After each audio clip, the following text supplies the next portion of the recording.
জমকালো আয়োজনের মধ্য দিয়ে পাবনার ঈশ্বরদীতে ঢাকাস্থ রাশিয়ান হাউস রুশ ফেডারেশনদের উদ্যোগে জাতীয় পতাকা দিবস পালিত হয়েছে। ঈশ্বরদী প্রতিনিধি ফারুক হোসেন টুটুলের তথ্যচিত্রে দেখুন বিস্তারিত। বৃহস্পতিবার সকালে ঈশ্বরদী স্বনামধন্য স্বপ্নদ্বীপ রিসর্টের অভ্যন্তরে দুই দেশের জাতীয় পতাকা প্রদর্শন ও জাতীয় সঙ্গীত পরিবেশনের মধ্য দিয়ে অনুষ্ঠানের শুভ সূচনা করা হয়। এছাড়াও দিনব্যাপী আর্ট সেমিনার, কুইজ প্রতিযোগিতা, প্রামাণ্য চিত্র প্রদর্শন, পুরস্কার বিতরণ, কেক কাটা সহ জমকালো সাংস্কৃতিক অনুষ্ঠানের আয়োজন করা হয়।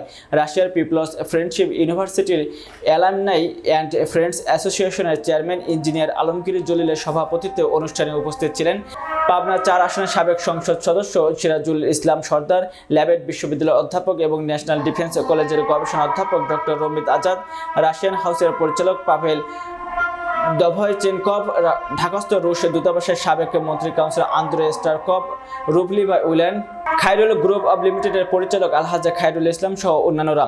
অনুষ্ঠানে সার্বিক সহযোগিতা করেন ডিগো ইন্টারন্যাশনাল কোম্পানির পরিচালক হাসান ইমাম।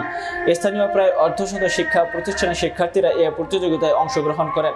এ সময় অতিথিগণ রাশিয়ান পতাকা দিবসের ইতিহাস এবং পতাকার 3টি রঙের তাৎপর্য ব্যাখ্যা করেন। অংশগ্রহণকারী শিক্ষার্থীরা রাশিয়ান সংস্কৃতি, শিল্প এবং জনজীবন সম্পর্কে বিভিন্ন প্রশ্ন জিজ্ঞাসা করেন এবং রাশিয়ান হাউজের পরিচালক আন্তরিকতার সাথে তাদের সমস্ত প্রশ্নের উত্তর দেন। তরুণ শিক্ষার্থীরা রাশিয়ার প্রতি তাদের শ্রদ্ধাশীল ভালোবাসা প্রকাশ করেন।